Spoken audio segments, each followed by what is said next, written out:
नमस्कार, स्वागत है आपका। शुरुआत करते हैं बड़ी खबर के साथ। सीएम पुष्कर सिंह धामी दिल्ली के दौरे पर हैं और आज सीएम धामी पार्टी के राष्ट्रीय पदाधिकारियों से मुलाकात करने वाले हैं। सूत्रों के मुताबिक सीएम धामी केंद्रीय गृह मंत्री अमित शाह से भी मुलाकात करेंगे, जिसमें यूसीसी को लेकर मंथन हो सकता है। वहीं सीएम धामी आज पीएम मोदी से भी मुलाकात कर सकते हैं। तो दिल्ली दौरे पर कई मुलाकातें सीएम पुष्कर सिंह धामी की प्रस्तावित हैं। सबसे अहम प्रधानमंत्री मोदी और गृह मंत्री अमित शाह से उनकी मुलाकात प्रस्तावित है। एक चर्चा ये भी है कि यूसीसी पर आज मंथन हो सकता है गृह मंत्री अमित शाह से मुलाकात के दौरान। चूंकि यूसीसी का फाइनल ड्राफ्ट तैयार हो चुका है, सरकार को उसे लागू करने की दिशा में आगे बढ़ना है। ऐसे में सीएम पुष्कर सिंह धामी का दिल्ली दौरा बहुत अहम हो जाता है। इसके अलावा कई केंद्रीय मंत्रियों से भी उनकी मुलाकात होनी है, ताकि विकास की तमाम योजनाओं का फीडबैक दिया जा सके और उसमें आ रही बाधाओं को दूर करने की दिशा में क्या कुछ और कदम उठाए जा सकते हैं, उसको लेकर चर्चा की जा सके। दिल्ली से हमारे सहयोगी फराह खान इस वक्त हमारे साथ जुड़ चुके हैं। फराह, क्या जानकारी, क्या अपडेट है आज की इस मुलाकात को लेकर?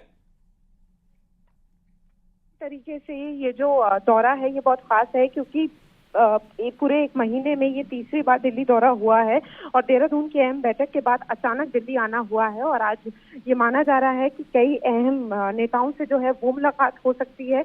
यूसीसी जो है वो अहम मुद्दा रहने वाला है, क्योंकि इससे पहले भी गृह मंत्री और पीएम से जो है वो मुलाकात हुई थी पुष्कर सिंह धामी की। और आज ये माना जा रहा है कि आज भी जो है वो गृह मंत्री और पीएम से मुलाकात कर सकते हैं। इस वक्त उत्तराखंड सदन में मौजूद है मुख्यमंत्री, और तमाम जो देखिए विस्तार की बात शुरुआत से एक महीने से देखने को मिल रही है कि कैबिनेट में विस्तार की बात हो सकती है और छटनी की बात हो सकती है, क्योंकि जो सीएम है वो लगातार कुछ मंत्रियों से नाखुश हैं। तो ये भी माना जा रहा है कि कुछ कार्यकर्ताओं को प्रोत्साहन भी मिल सकता है और कुछ लोगों की छटनी भी हो सकती है। और यूसीसी को लेकर पहले मुलाकात हो चुकी है, तो यूसीसी का ड्राफ्ट और उस पर मंथन जो है वो बहुत महत्वपूर्ण माना जा रहा है। और जिस तरीके से ये दौरा अचानक से हुआ है, उसके बाद ये अटकलें भी तेज हो गई हैं कि जिस तरीके से एक महीने से जो शोर उठ रहा है कैबिनेट विस्तार को लेकर, उस पर भी जो है वो मोहर लग सकती है और जो छटनी की बात की जा रही है वो भी सामने आ सकता है। आप इन मुलाकातों पर नजर बनाए रखिएगा। हम आपके पास आएंगे अपडेट के लिए। बहुत शुक्रिया आपका हमारे साथ जुड़ने के लिए और जानकारी हम तक पहुंचाने के लिए। और इधर राष्ट्रीय महामंत्री संगठन बीएल संतोष देहरादून में है। थोड़ी देर पहले बीजेपी ऑफिस में बीजेपी के 7 मोर्चे के अध्यक्षों के साथ उनकी मीटिंग हुई है। इस बैठक में बीजेपी के राष्ट्रीय महामंत्री संगठन बीएल संतोष ने सभी मोर्चे के अध्यक्षों को अपने अपने क्षेत्रों में ध्यान देने के निर्देश दिए हैं। इसके साथ ही पार्टी में एकजुटता से काम करने के मंत्र के साथ आगामी चुनाव को लेकर रणनीति पर चर्चा की गई। इसके साथ ही दूसरे चरण में बीएल संतोष मीडिया टीम के साथ अभी बैठक कर रहे हैं। इस बैठक में मीडिया प्रभारियों से लेकर जिला प्रभारियों और प्रवक्ता के साथ उनकी चर्चा फिलहाल अभी चल रही है। तो 2 राउंड की बैठक, इससे पहले अलग अलग मोर्चे के अध्यक्षों के साथ बीएल संतोष ने बैठक की और उन सभी को निर्देश दिया कि अपने अपने मोर्चे पर बेहतर तरीके से काम करें, ताकि 24 की रणनीति को धरातल पर उतारा जा सके। और अब वो मीडिया प्रभारियों के साथ बैठक कर रहे हैं। इसके अलावा पार्टी के प्रवक्ता भी इस बैठक में मौजूद हैं।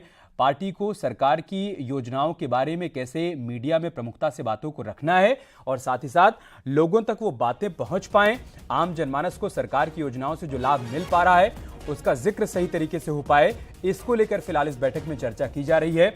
देहरादून से हमारे सहयोगी भारती सकलानी इस वक्त हमारे साथ जुड़ चुके हैं। भारती, दोनों ही बैठकों के बारे में बताइए। इससे पहले मोर्चे के अध्यक्षों के साथ जो बैठक हुई है उसमें क्या निर्देश दिए गए हैं बीएल संतोष की तरफ से, और अभी मीडिया प्रभारियों की बैठक को लेकर क्या अपडेट है?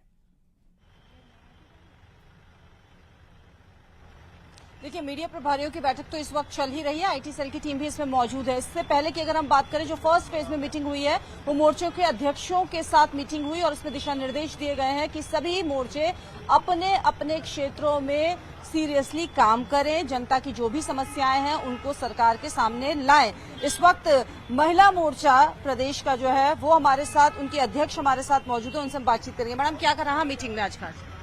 देखिए, आज हमारे राष्ट्रीय महामंत्री संगठन बीएल संतोष जी यहाँ पर आए हुए हैं और संगठन में मोर्चों की भूमिका के बारे में उन्होंने बताया कि किस तरह की भूमिका में आप लोगों ने रहना है और हमारे जो किए गए कार्यक्रम हैं मोर्चों के द्वारा, उन कार्यक्रमों के बारे में हमने उनको बताया और आगामी जो कार्यक्रम होने हैं उन कार्यक्रमों के बारे में मोर्चों को बताया गया है। क्या एजेंडा सेट करने को दिया है और क्या टिप्स आपको दिए हैं ताकि बीजेपी फतह करे 2024? देखिए, बीजेपी 350 प्लस हो ये हमको मंत्र दिया गया है और महिला मोर्चा सरकार और संगठन और जनता के बीच की कड़ी है। इसलिए जो महिलाओं के लिए, जो महिला उत्थान के लिए जो भी कार्यक्रम सेंटर और राज्य के द्वारा किए जा रहे हैं, हमारी सरकारों द्वारा, उन कार्यक्रमों को जनता तक पहुंचाना और जनता की समस्याओं, जनता के बीच जाकर उनकी बातों को सुनना। इस विषय ये आप सुन रहे थे आशा नौटियाल को, जो बता रही हैं कि क्या कुछ टिप्स उन्हें दिए गए हैं आज की इस मीटिंग में और आगे बीजेपी कैसे काम करे, तमाम रणनीति यहाँ पर बनाई जा रही है। फिलहाल मीडिया प्रभारियों के साथ मीटिंग कर रहे हैं बीएल संतोष, आईटी सेल की टीम भी उसमें मौजूद है। 2024 टारगेट है बीजेपी का और उसी पर लगी हुई है। बहुत शुक्रिया भारती, आपको हमारे साथ जुड़ने के लिए और जानकारी हम तक पहुंचाने के लिए। इधर बागेश्वर उपचुनाव को लेकर बीजेपी ने तैयारियां शुरू कर दी हैं। कैबिनेट मंत्री सौरभ बहुगुणा को बागेश्वर उपचुनाव के लिए प्रभारी बनाया गया है। प्रभारी बनाए जाने के बाद सौरभ बहुगुणा ने मुख्यमंत्री पुष्कर सिंह धामी और केंद्रीय नेतृत्व का आभार व्यक्त करते हुए बागेश्वर उपचुनाव को जीतने की बात कही। बागेश्वर का प्रभारी मंत्री हूं और धन्यवाद करता हूं अपने प्रदेश नेतृत्व का कि मुझे उपचुनाव का भी प्रभारी बनाया गया है और संगठन से राजेंद्र सिंह बिष्ट जी को बनाया गया है। पूरी कोशिश रहेगी कि जितने वोट से स्वर्गीय चंदन रामदास जी पिछली बार जीते थे 22 के चुनाव में, उसको हम बेटर करके ये सीट तो देखिए बीजेपी पक्का जीत रही है। और एक बड़ी खबर उत्तरकाशी से, जहां पर सड़क हादसा हुआ है। पुरोला में पेट्रोल पंप के पास नदी में गाड़ी गिर गई है। वहीं सड़क हादसे में 2 लोग घायल हो गए हैं। एक घायल की हालत गंभीर बताई जा रही है, जिसे हायर सेंटर रेफर किया गया है। हादसे के बाद की तस्वीरें भी हम आपको दिखा रहे हैं। आप देखिए कैसे नदी में ये गाड़ी गिर गई है और इसके चलते 2 लोग घायल हो गए। इनमें से एक की हालत गंभीर है, उसे फौरन हायर सेंटर रेफर कर दिया गया।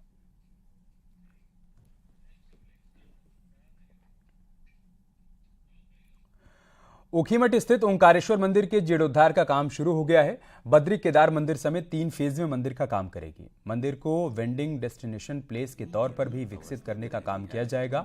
बद्री केदार मंदिर समिति के अध्यक्ष अजेंद्र अजय ने मंदिर में होने वाले कार्यों के बारे में जानकारी देते हुए बताया कि भंडार गृह से लेकर शीतकालीन यात्रा के तौर पर क्षेत्र को विकसित करने पर काम किया जाएगा। भगवान श्री कृष्ण के पोते अनिरुद्ध और जो दैत्यराज वाणासुर थी उनकी सुपुत्री उषा, उनका विवाह मंडप है, बेसमेंट में वो है अवस्थित है और उसके दोनों तरफ छोटी छोटी गुफाएं हैं, उनमें भित्ति चित्र इत्यादि बने हैं। हमारा प्रयास है कि जो उसका जब जीर्णोद्धार हो जाएगा, उसका विस्तारीकरण, सौंदर्यीकरण होगा तो वो एक नई वेडिंग डेस्टिनेशन के रूप में भी उभरेगा। और इधर टिहरी के डीएम के निर्देश के बाद तहसील और जियोलॉजिकल टाइम घनसाली के आपदा प्रभावित गांवों का सर्वे करेगी और अपनी रिपोर्ट डीएम को सौंपेगी, जिसके बाद आगे की कार्रवाई की जाएगी। पिछले दिनों हुई बारिश के चलते घनसाली के दूरस्थ कोट लाटा समेत थारती गांव में नदी नाले उफान पर आने से कई घरों को नुकसान पहुंचा था। वहीं खेती की भूमि भी तबाह हो गई थी। आपदा प्रभावित गांवों के ग्रामीण लंबे समय से विस्थापन की मांग भी कर रहे हैं। तो वहीं डीएम का कहना है कि रिपोर्ट शासन को भेजी जाएगी और उसके बाद ही आगे की कार्रवाई की जाएगी। 3 गांव में भारी बारिश हुई थी घनसाली में। उसके बाद वहाँ पे कुछ जगह गधेरों में पानी भी भरा था, कुछ वहाँ पे घरों में मलबा आने के कारण कुछ क्षति भी हुई थी। इसी क्रम में हमने आज एक तहसील के साथ हमारी एक जियोलॉजिस्ट की टीम वहाँ पे सर्वे करने जा रही है, जिसमें अगर कोई विस्थापन का केस बनता है, ग्रामीणों की जैसी मांग थी, तो उसका विस्तृत सर्वे किया जाएगा। उत्तरकाशी जिला प्रशासन ने भटवाड़ी तहसील के मस्ताड़ी और कुंजन गांव का सर्वे किया। दोनों गांव में भूधसाव के खतरे को देखते हुए भू वैज्ञानिकों से सर्वेक्षण करवाया गया। वहीं सर्वे की रिपोर्ट मिलने के बाद इन गांवों की सुरक्षा के संबंध में आगे की कार्रवाई की जाएगी, ताकि लोगों को राहत मिल पाए। खाली कर रहे हैं। रिपोर्ट के आधार पे आगे के परीक्षण की आवश्यकता बताई गई थी। उसी के क्रम में हमारे द्वारा शासन से भी अनुरोध किया गया और अविलंब इसमें जो GSI है, भारत सरकार का एक संस्थान है भूविज्ञान से जुड़ा हुआ, उनके द्वारा अपने वैज्ञानिक भेजे गए हैं। और एक बड़ी खबर जोशीमठ नगर से, जहां पर दरारों के बढ़ने के बाद उन सीमेंट से उनको भरा जा रहा है, लेकिन मानसून की बारिश में धीरे धीरे अब दरारें फिर से फटने लगी हैं। इस बार मानसून की बारिश में सबसे ज्यादा मनोहर बाग वार्ड और सिंघधार वार्ड को नुकसान पहुंचा है। यहां पैदल रास्ता पूरी तरीके से खराब हो चुका है, रास्ते फट रहे हैं, खेत और सुरक्षा दीवार भी धीरे धीरे टूट रही है। जोशीमठ के मनोहर बाग वार्ड में हम मौजूद हैं और आप देखिए पिछले वर्ष जब यहाँ पे दरारें आई थी तो उसके बाद लोगों ने प्रशासन को कहा था कि यहाँ पे व्यवस्थाएं की जाए, लेकिन जनवरी महीने में दरार लगातार बढ़ती चली गई। उसके बाद मनोहर बाग वार्ड इस पूरे इलाके को देखिए आप, जो यहाँ पे फटा पड़ा है इस दौरान, इसमें सीमेंट डाला गया था।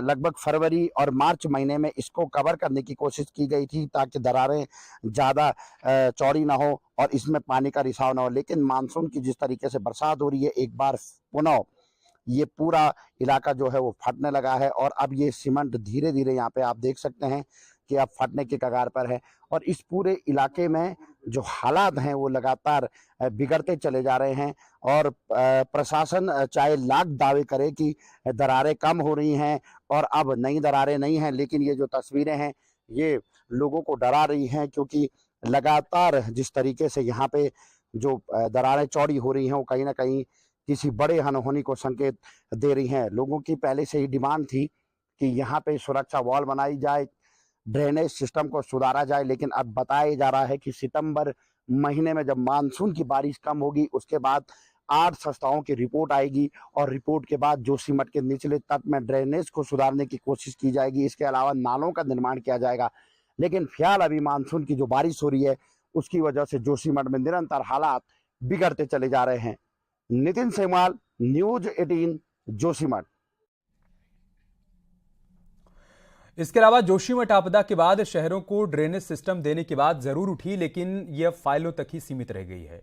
नैनीताल की भवाली और भीमताल के लिए प्लान तो सरकार को भेजा गया था, लेकिन अभी तक ड्रेनेज सिस्टम का सर्वे तक नहीं हो पाया है।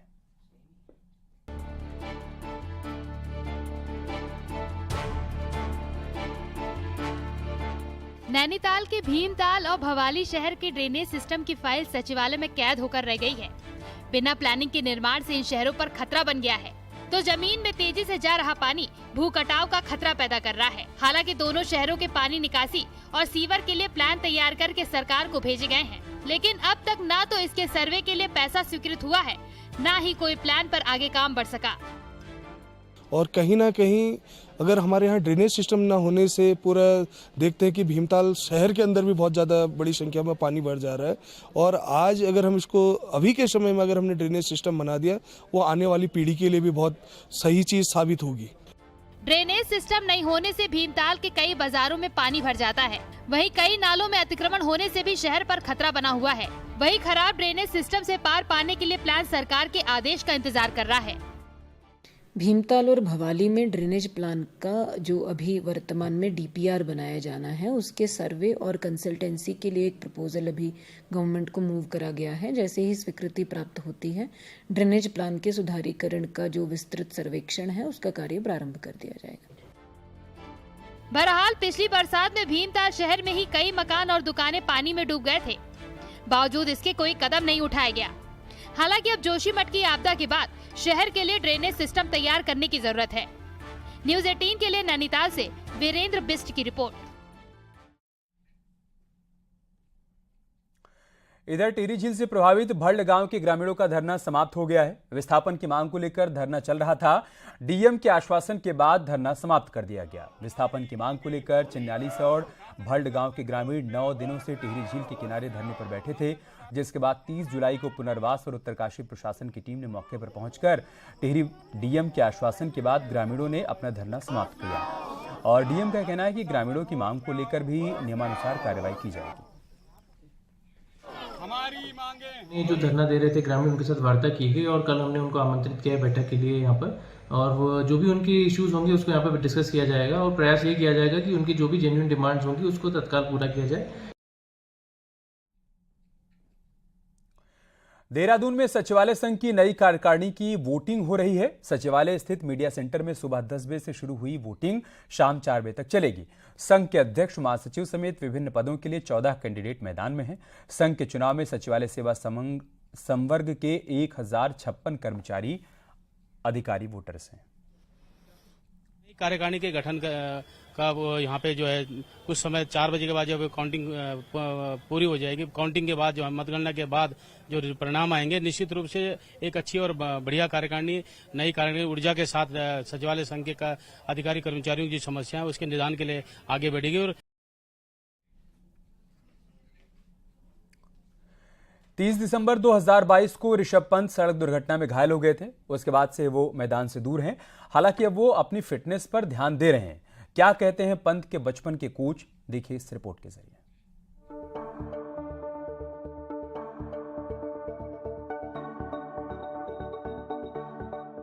भारतीय क्रिकेटर ऋषभ पंत सड़क हादसे के बाद से मैदान से दूर हैं, लेकिन अब धीरे धीरे वो रिकवर कर रहे हैं। वहीं उनके बचपन के कोच का कहना है कि पंत जल्द मैदान में वापसी करेंगे और पहले की तरफ परफॉर्मेंस करेंगे। वो उसमें वो डेडिकेशन है ऋषभ पंत, वो अपने में आउटस्टैंडिंग प्लेयर है। बचपन से देखा मैंने उसको। इंजरी एक डजन मैटर है, इंजरी सबके साथ होती है, लेकिन कमबैक करेगा जल्दी। और होप टू कि ये मेरा आशीर्वाद है उस बच्चे के लिए, वर्ल्ड कप भी खेले, एशिया कप भी खेले। और आपको बता दें कि कोच अवतार सिंह मानते हैं कि ऋषभ पंत खेल को लेकर कुछ भी कर सकते हैं, क्योंकि उनके अंदर क्रिकेट को लेकर आग है। इसीलिए हादसे के बाद में मैदान में उतरना बहुत कठिन होता है, लेकिन ऋषभ पंत एक युवा क्रिकेटर हैं, इसीलिए हम सब उन्हें जल्द मैदान में खेलता देखना चाहते हैं। बहुत से यंगस्टर आ गए अब तो, और ऐसा खिलाड़ी आना भी नहीं है। विकेट कीपर बैट्समैन है एक तो, और धोनी का ही कुछ ऐसे लगता है उनमें, तो जल्दी से जल्दी आए, होप करते हैं हम लोग। ये हर एक क्रिकेटर के साथ होता है। अब देखने वाली बात यह है कि क्रिकेटर ऋषभ पंत कब मैदान में उतरते हैं और अपनी पुरानी परफॉर्मेंस में वापस लौटते हैं। न्यूज़ 18 के लिए रुड़की से मनोज जुयाल की रिपोर्ट।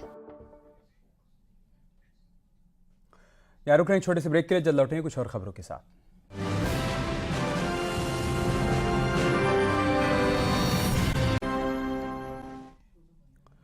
और एक बड़ी खबर देहरादून से है, जहां पर हाथी बड़काला में एक कूड़ेदान में 35 साल की महिला का शव मिलने से हड़कंप मच गया। रेप के बाद हत्या की आशंका जताई जा रही है। सूचना पर पहुंची पुलिस ने शव को कब्जे में लेकर पोस्टमार्टम के लिए भेज दिया है और मामले में कुछ और लोगों को हिरासत में लेकर पूछताछ की जा रही है। बड़ी खबर, शव को पोस्टमार्टम के लिए भेजा गया है। रेप के बाद हत्या की आशंका जताई गई है। बताया जा रहा है कि 35 साल की महिला का शव कूड़े से बरामद किया गया है। उधर रामनगर में स्ट्रीट डॉग की तादाद बढ़ती चली जा रही है और वो कई लोगों को काट भी चुके हैं। वहीं आवारा कुत्तों के आतंक से लोग खौफ में हैं। कुत्तों के आतंक को लेकर नगरपालिका परिषद अब सतर्क हुआ है और कुत्तों को पकड़कर नसबंदी की बात कही जा रही है। नगर पालिका रामनगर में एबीसी सेंटर नहीं है। एबीसी सेंटर जो है हल्द्वानी है और नगर पालिका रामनगर द्वारा विज्ञप्ति निकाली जा रही, दरें मांगी जा रही हैं। संबंधित फर्म या संबंधित व्यक्ति दरें नगर पालिका में प्रस्तुत करेगा। उसके बाद कुत्तों को ऑपरेशन किए जाने हेतु हल्द्वानी भेजा जाएगा।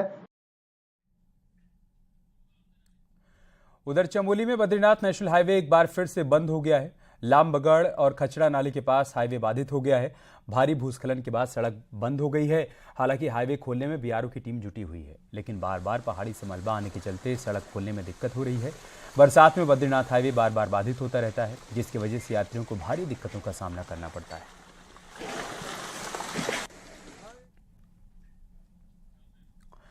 बद्रीनाथ धाम में मास्टर प्लान के कार्यों से प्रभावित और अव्यवस्थाओं से नाराज तीर्थ पुरोहितों का धरना प्रदर्शन जारी है। तीर्थ पुरोहित बद्रीनाथ धाम में चल रहे मास्टर प्लान के कार्यों से नाराज हैं। तीर्थ पुरोहितों का यह कहना है कि मास्टर प्लान के कार्य में प्रशासनिक अधिकारियों द्वारा काफी लापरवाही बरती जा रही है। मास्टर प्लान के कार्यों में लगे हुए ठेकेदार भी अपनी मनमानी कर रहे हैं। जगह जगह खुदाई कर दी गई है, जिससे बद्रीनाथ धाम में गंदगी का अंबार लगा हुआ है।